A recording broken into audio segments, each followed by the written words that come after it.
சுபானக்க மக்களே, நம்மளாம் எதிர்பார்த்த மாதிரி பிக் பாஸ்க்கான முதல் ப்ரோமோ வந்திருக்கு. இந்த ப்ரோமோல பார்த்தீங்கன்னா வீட்டுக்குள்ள பணப்பெட்டியை தூக்கி வச்சுட்டாங்க. அப்ப இந்த வாரம் என்ன வாரம்? பணப்பெட்டி வாரம். ஆனா எனக்கு தெரிஞ்சு இது பணப்பெட்டி வாரம் கிடையாது ப்ரோ. இது சாண்ட்ராக்கு பணம் சேர்க்கும் வாரம். வீட்டுல இருக்க எல்லாருமே கஷ்டப்பட்டு சம்பாதிச்சு சம்பாதிச்சு சம்பாதிச்சு அந்த பெட்டியில சேர்த்து கடைசியில சாண்ட்ரா கொடுத்து வீட்டுக்கு அனுப்ப போறாங்கன்னு தோணுது. நேத்து சேதனை பெட்டியை எடுத்துட்டு யாரு போக போறாங்க அப்படின்னு சொல்லி கேட்கும் போது எனக்கு தோணுச்சு கண்டிப்பா பெட்டி தான் வைப்பாங்கன்னு சொல்லிட்டு. ஏன்னா லாஸ்ட் சீசனை பொறுத்தவரைக்கும் கொஞ்சம் டிஃபரெண்டா வச்சிருந்தாங்க. லாஸ்ட் சீசனை பொறுத்தவரைக்கும் வீட்டுல இருந்த எல்லாருமே உழைச்சாங்க. வீட்டுல இருக்க எல்லாருக்குமே காசு கிடைச்சிச்சு. ஓகேவா? எல்லாருமே டாஸ்க்ல கலந்துக்கிட்டாங்க. எல்லாருக்குமே 2 லட்சம் 3 லட்சம் 4 லட்சம் சொல்லிட்டு காசு கிடைச்சிச்சு. ஆனா இந்த சீசன் சேம் அதே மாதிரி தான். எல்லாரும் உழைக்கணும். ஆனா ஒரே ஒருத்தருக்கு தான் காசு போய் சேர போது. டீமை பொறுத்தவரைக்கும் ரொம்ப தெளிவா பிளான் பண்ணிருக்காங்க. இது ஆக்சுவலா மலையாளம் பிக் பாஸ்ல உள்ள கான்செப்ட் நினைக்கிறேன். அங்க இருந்தா கலவட்டு வந்திருக்காங்க. ஆனா மலையாளம் பிக் பாஸ்ல இந்த கார் டாஸ்க் எங்க வச்சிருந்தாங்க தெரியுமா? வெளியே வச்சிருந்தாங்க. போன சீசன்ல நம்ம ஆட்கள் பெட்டியை வெளியே போய் எடுத்துட்டு வருவாங்கல்ல, அதே மாதிரி காரை வெளியே நிப்பாட்டி வெளியே ஓடி போய் அந்த பணத்தை எல்லாம் பொறுக்கிட்டு வர மாதிரி வச்சிருந்தாங்க. ஆனா இந்த சீசன் நம்ம ஆட்கள் என்ன பண்ணிருக்காங்கன்னா காரை உள்ளே நிப்பாட்டி இருக்காங்க. எதுக்குன்னா வீட்டுக்கு மொத்தமே 6 பேர் தான் இருக்காங்க. யாராவது ஒருத்தர் பணப்பெட்டி எடுத்துட்டு போயிருவாங்க. அப்புறம் இந்த வாரம் எண்டுல யாராவது ஒருத்தர் எவிக்ட் பண்ணுவாங்க. அப்புறம் 4 பேர் ஃபினாலேக்கு போயிருவாங்க. ஓகேவா? 4 பேர் ஃபினாலேக்கு கொண்டு போறாங்க. மேபி யாராவது ஒருத்தர் எவிக்ட் பண்ணாம யாரோ ஒருத்தர் பணப்பெட்டி எடுத்துட்டு போனா மீதி இருக்க 5 பேரை அப்படியே ஃபினாலே கொண்டு போயிருவாங்க. அதுக்கப்புறம் இந்த காரை வெளியே நிப்பாட்டி எவனாச்சும் பணம் எடுக்க போறேன்னு சொல்லிட்டு அந்த காரை மாட்டிக்கிட்டானா அதுல ஒரு எவிக்ஷன் வைக்க வேண்டியிருக்கும். அப்புறம் பணப்பெட்டி ஒரு எவிக்ஷன், வீக்கெண்ட் ஒரு எவிக்ஷன், அப்புறம் ஃபினாலே வீக்ல மொத்தமே 3 பேர் தான் இருப்பாங்க. அதனால இந்த வாரம் வைக்க போற எல்லா டாஸ்க்குமே நார்மல் டாஸ்கா தான் இருக்கும்னு எனக்கு தோணுது. யாருமே டாஸ்க்ல அவுட் ஆக போறது இல்ல. எல்லாருமே பணத்தை தான் சேர்க்க போறாங்க. இது அப்படியே மலையாளம் பிக் பாஸ்ல உள்ள கான்செப்ட் தான் வரும். மலையாளம் பிக் பாஸ்ல சேம் இதே மாதிரி தான் வச்சிருந்தாங்க. ஒரு பணப்பெட்டியை வச்சிருவாங்க. அந்த பணப்பெட்டிக்குள்ள காசு இருக்காது. ஆனா டெய்லி ஒரு டாஸ்க் 2 டாஸ்க் கொடுப்பாங்க. அந்த டாஸ்க்ல நீங்க சம்பாதிக்கணும். இப்படி அந்த டாஸ்க்ல நீங்க பணத்தை சம்பாதிச்சு அந்த பெட்டியில சேர்த்துக்கிட்டே இருப்பீங்க. எத்தனை பேர் போய் எப்படி டாஸ்க விளையாண்டாலும் சரி அந்த பெட்டியில தான் போய் பணம் சேர போது. கடைசியில் அந்த பெட்டியை யார் தூக்குறாங்களோ அவங்களுக்கு தான் மொத்த காசும். ஓகேவா? ஆனா லாஸ்ட் சீசன் அப்படி இல்லை. எல்லாருக்குமே 2 லட்சம் 3 லட்சம் கிடைச்சிச்சு. அதனால தான் சொல்றேன் இந்த சீசன் இந்த வாரம் சாண்ட்ராக்கு பணம் சேர்க்கும் வாரம். ஸோ சாண்ட்ரா பொட்டி ஏற்றிட்டு போறாங்க. இதெல்லாம் தெளிவா பிளான் பண்ணி தான் பண்ணிட்டு இருக்காங்க. அந்த வகையில இப்போ வீட்டுக்குள்ள முதல் டாஸ்க கொடுத்துருக்காங்க. ஓகேவா? காசு மாலை. அதையோ மலையாளம் பிக் பாஸ்ல நல்லா சொன்னாங்களா, காசு மாலை அது ஒன்று சொன்னாங்க. சரி நம்ம பணப்பெட்டியிலே போவோம். சோ நம்ம பிக் பாஸ்ல இன்னைக்கு பெட்டியை தூக்கி வச்சுட்டாங்க. வெளியே பெட்டியை வச்சிருவாங்க. டெய்லி டாஸ்க் வரும். அந்த டாஸ்கை வின் பண்ண நீங்க காசை சேர்த்துக்கிட்டே இருக்கலாம். சோ இந்த முதல் ப்ரோமோல முதல் டாஸ்கை கொடுத்திருக்காங்க. அது மட்டும் இல்லாம வியானா கூட உள்ள உட்கார்ந்துருக்காங்க. கண்டிப்பா பார்த்திருப்பீங்க. வியானா வந்திருக்காங்க. நாளைக்கு யார் வர போறான்னு தெரியல. டெய்லி ஒருத்தர் 2 பேர் வந்துகிட்டே இருப்பாங்க ப்ரோ. எனக்கு தெரிஞ்சு இதுக்கப்புறம் இருக்க போற இந்த 2 வாரமும் செலிப்ரேஷனா மட்டும் தான் இருக்கும். வேற எதுவும் இருக்க போறது இல்ல. கண்டிப்பா ஒரு சில பேர் வருத்தப்படுவாங்க. ப்ரோமோ பார்க்கவே இன்ட்ரெஸ்ட் இல்ல ப்ரோ, வீட்டை பார்க்கவே இன்ட்ரெஸ்ட் இல்ல ப்ரோ, சே எங்க அக்கா பாரு இல்லாம போர் அடிக்க ப்ரோன்னு சொல்லிட்டு அவனா முட்டிட்டு வருவான். உங்க அக்கா இருந்திருந்தா மட்டும் இப்ப காலங்காலத்துல என்ன பண்ணிருக்கோம்? ஏதாவது முக்கில போய் உட்காந்து கமாரதிக்கிட்ட காதல் கதையை பேசிட்டு இருக்கோம். அதான பண்ணிருக்கோம். அதை தாண்டி வேற என்னத்தை கிழிக்க போறது? வேற ஒன்னையும் கிழிக்க போறது இல்ல. டாஸ்க் வச்சா மட்டும் இந்த டாஸ்க் அப்படி கிழிச்சு நட்டிருமா? ஒரு அளவே பிடுங்க போறது இல்ல. சோ மொத்தத்துல இன்னைக்கு பணப்பெட்டிக்கான முதல் டாஸ்க கொடுக்குறாங்க. இந்த டாஸ்க் 3 லட்சம் ரூபாய் மதிப்புள்ள ஒரு டாஸ்க். நீங்களா நினைச்சிட்டு இருப்பீங்க இந்த டாஸ்க் பிளே பண்ணாலே 3 லட்சம் ரூபாய் கிடைச்சிரும்னு சொல்லிட்டு. அப்படி கிடையாது. இந்த ப்ரோமோல ஒரு விஷயம் காமிச்சிருக்காங்கல்ல, காரை நிப்பாட்டி காருக்கு மேல பணம், காருக்கு கீழே பணம், காருக்கு உள்ள பணம் சொல்லிட்டு பணத்தை செதற விட்டுருப்பாங்க. எல்லாம் 10,000 நோட்டு, 20,000 நோட்டு, 5,000 நோட்டுன்னு சொல்லிட்டு அது எல்லாமே நோட்டுகள். ஓகேவா? Bigg Boss currency. அந்த கரன்சி அங்க எங்கேயுமா போட்டு வச்சிருப்பாங்க. நீங்க அதை கலெக்ட் பண்ணணும். இப்போ ஒரு டைம் கொடுத்துருப்பாங்க. ஒரு பஸ்ஸர் அடிச்சோன்னா நேரா ஓடி போய் அந்த கார்ல போய் அந்த கரன்சி எல்லாம் அள்ளணும். ஓகேவா? அடுத்த டைம்குள்ள எனக்கு தெரிஞ்ச 45 செகண்ட்ஸ் இல்ல 1 மினிட் அந்த மாதிரி கொடுத்துருப்பாங்க.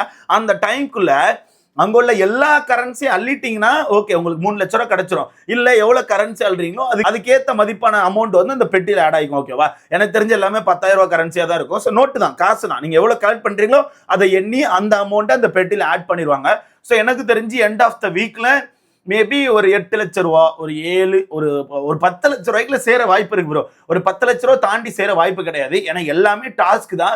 எல்லா டாஸ்க்லயுமே நீங்க பண்ற விஷயத்தை பொறுத்து 10,000 50,000 20,000 சொல்லிட்டு ஆட் ஆகிட்டே இருக்கும். எனக்கு தெரிஞ்சு இந்த டாஸ்க்ல இவனுக்கு குறைஞ்சது ஒரு 1.5 லட்சம் ரூபாய்க்கு ஆட் பண்ணிருப்பான்னு எனக்கு தோணுது. காசு அள்ளிருப்பானு தோணுது. 1.5 லட்சம் ரூபாய் 2 லட்சம் ரூபாய் ஆட் பண்ணிருப்பாங்க. இந்த மாதிரி டெய்லி வீட்டுக்குள்ள டாஸ்க் கொடுத்துட்டே இருப்பாங்க. அந்த டாஸ்க்ல வின் பண்ணி பெட்டியில அமௌண்ட்டை சேர்த்துக்கிட்டே இருக்கும். பட் எனக்கு என்னன்னா அரோரா இந்த பொட்டியை தூக்கிட்டு போறதுக்கான வாய்ப்பு இருக்குன்னு தோணுது ப்ரோ. ஏன்னா அரோரா பேசுற விதமே கொஞ்சம் சரியில்லை.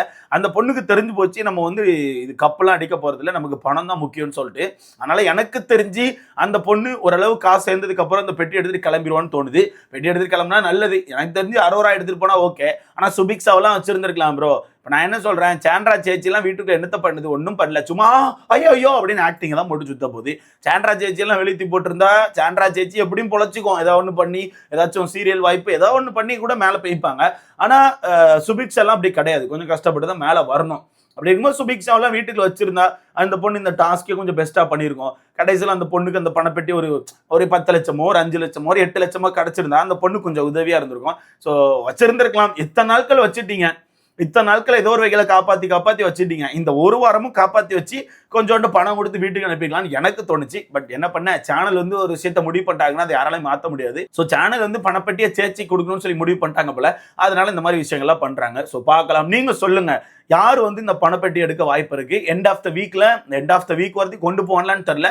அப்படி பணப்பட்டி எடுக்கும் போது அந்த பணப்பட்டியில எவ்வளவு மதிப்பு இருக்கும்னு நினைக்கிறீங்க? எவ்வளவு மதிப்புல இருக்கும்போது யார் அந்த பணப்பட்டி எடுப்பான்னு சொல்லிட்டு உங்களுக்கான கருத்தை மறக்காம கமெண்ட்ல போட்டுருங்க. எனக்கு தெரிஞ்சு சேச்சி வெறிகொண்டு இருக்கும். அரோரா மட்டும் அந்த பணப்பெட்டி எடுக்கிற மாதிரி ஆக்ஷன் போடாம சும்மா விட்டா சேச்சி கொஞ்சம் அந்த பணத்தை ஏறணும். ஓகேவா? ஏன்னா சேச்சி கொஞ்சம் தெளிவு. யாராவது ஒருத்தர் எடுக்க போறாங்கன்னு சொன்னா சேச்சி எடுத்துரும். இல்ல யாருமே எடுக்கல, யாருமே மூவ் பண்ணல, வெறுமனைக்கு காசை மட்டும் சேர்த்துட்டு இருக்காங்கன்னா சேச்சி வந்து கொஞ்சம் சேர விடும். ஓகேவா? ஏன்னா எண்ட் ஆஃப் த வீக் வரைக்கும் கண்டிப்பா டாஸ்க் வரும். அதனால அரோரா வந்து ஒருவேளை எடுக்கிற மாதிரி இருந்தான்னா, எடுக்கிற மாதிரி இருந்தா அமைதியா இருக்கணும். காசு சேர்ற வரைக்கும் அமைதியா இருந்து ஒரு 8 லட்ச ரூபா அந்த மாதிரி தொட்டோன்னு ஷார்ட்னு கையில எடுத்துட்டு போயிட்டாங்கன்னா சேச்சிக்கு நாம் வந்தா. ஸோ பார்க்கலாம் யாருக்கு என்ன கிடைக்க போகுதுன்னு சொல்லிட்டு. ஆனால் ஒரு நல்ல ஒரு போட்டியாளருக்கு போனால் நல்லா இருக்கும்னு தோணுது ப்ரோ. இதில் யாரு ப்ரோ நல்ல போட்டியாளர்னு கேட்டிங்கன்னா யாருமே இல்லை ப்ரோ. அதுக்கு நான் என்ன ப்ரோ பண்ண முடியும்? சும்மா சொல்கிறேன். ஆனால் சேச்சிக்கெல்லாம் போனால் இது என்னை பொறுத்தவரைக்கும் ரொம்ப கொடூரமான ஒரு விஷயம் ப்ரோ. சும்மா ஏதோ வந்து நான் 4 வாரம் நாடகத்தை போட்டு 10 லட்ச ரூபா 8 லட்ச ரூபா எடுத்துகிட்டு போன கதையாயிரும். ஸோ பார்க்கலாம், சேச்சிக்கு போகக்கூடாது. ஐ திங்க் அரோரா தூக்குவாங்கன்னு தான் தோணுது. என்னோட 9வது வரையும் என்ன சொல்லுதுன்னா, அரோரா அந்த பணப்பெட்டி ஒரு 7 லட்ச ரூபா இருக்கும்போதே எடுத்துருவா. மேபி புதன்கிழமைக்கு அப்புறம் புதன்கிழமைக்குள்ள துஷார் மட்டும் வந்துட்டான்னா துஷாரை மட்டும் பார்த்துட்டு துஷாருக்கு மட்டும் ஒரு வணக்கத்தை போட்டுட்டு பெட்டி எடுத்து வரட்டாமேட்ருன்னு சொல்லிட்டு வீட்டுக்கு போயிடுவான்னு தோணுது. ஸோ இதை பற்றி உங்களுக்கான கருத்துன்னு சொல்லிட்டு மறக்காம கமெண்ட்ல போடுங்க. அவ்வளோதான் கைஸ். இதுக்கப்புறம் இருக்க போகிற 2 வாரமும் அமைதியாக தான் இருக்க போகுது. மேபி வீட்டுக்குள்ள வர்ற அந்த பழைய போட்டியாளர்கள் ஏதாவது கிண்டல் பண்ணுறது, கேலி பண்ணுறது, ஏதாவது ட்ரிகர் பண்ணுறது, இந்த மாதிரி ஒரு சில விஷயங்கள் பண்ணுவாங்க. ஏன்னா அவங்களுக்குள்ள வன்மம் இருக்கிறது தானே செய்யும். ஏன்னா அந்த முதல் ப்ரோமோல பார்த்தீங்கன்னா பணப்பெட்டின்னு சொல்லி அறிவிச்சோன்னே வியானாக்கான மூஞ்சி ஒரு மாதிரி அப்படின்னு இருக்கு. நம்ம சப்பாத்தி சுகர் கொஞ்சம் அப்படித்தான் இருக்கும், ஒன்றும் சொல்றதுக்குல. என்ன சப்பாத்தி சுகர் வந்து வினோத் பக்கத்தில் உட்காந்துருக்கு. யாரும் உனக்கு தான் வினோத்தை பிடிக்காத, சுகர் தரலன்னு சொல்லி கோவத்தில் சுத்திட்டு இருந்து என்ன வினோத் பக்கத்தில் உட்காந்துருக்கேன்.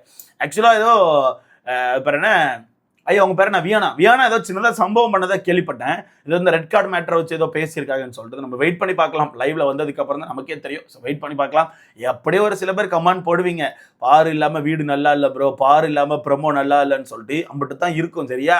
கடைசி 2 வாரம் எல்லா சீசனும் இப்படித்தான் இருக்கும். உடனே பாரு இல்லைன்னொடனே அப்படியே பிக் பாஸே அழிஞ்ச மாதிரி பேசக்கூடாது, வெளுத்து போடுவேன். பாரு இல்லைன்னொடனே வீடு நிம்மதியா இருக்குப்பா, அவன் பாட்டு சுத்திட்டு இருக்கானு, அவன் பாட்டு சமைச்சிட்டு அங்கேயும் சுத்திட்டு இருக்கான், வீடு பார்க்க நல்லா இருக்கு. இதே எங்க உட்கா இருந்துச்சுன்னா ஒரு முக்கில் போய் உட்காந்து இப்பவும் வன்மத்தை கக்கிட்டு இருக்கோம். அது 105 நாள் இருந்தாலும் 105 நாள் வன்மத்தை தான் கக்கும். வன்மம் இல்லாம இப்ப தான் அந்த வீடு பார்க்க அழகா இருக்கு கைஸ். வன்மம் இல்லைனால வீடு அழகா தான் இருக்கும். அந்த வகையில இப்ப இந்த வீடு ரொம்பவே அழகா இருக்கு. அவன் பாட்டு சுத்திட்டு இருக்கான், சமைச்சிட்டு இருக்கான், ஜாலியா இருக்கான். அப்படியே இருக்கட்டுப்பா. எப்பா இந்த காஜி கதை, வன்ம கதை எங்களுக்கு தேவை கிடையாது. நாங்கள் இந்த வீட்டையே பார்த்துட்டு போகிறோம். இதை பற்றி உங்களுக்கான கருத்தை மறக்காம கமெண்ட்ல போடுங்க. வீடியோ லைக் பண்ணிக்கோங்க, சேனலை சப்ஸ்கிரைப் பண்ணிக்கோங்க. அடுத்த வீட்டில் பார்க்கலாம். யாருக்கு பணம் பெட்டி போகணும் கமெண்ட்ல போட்டுருங்க.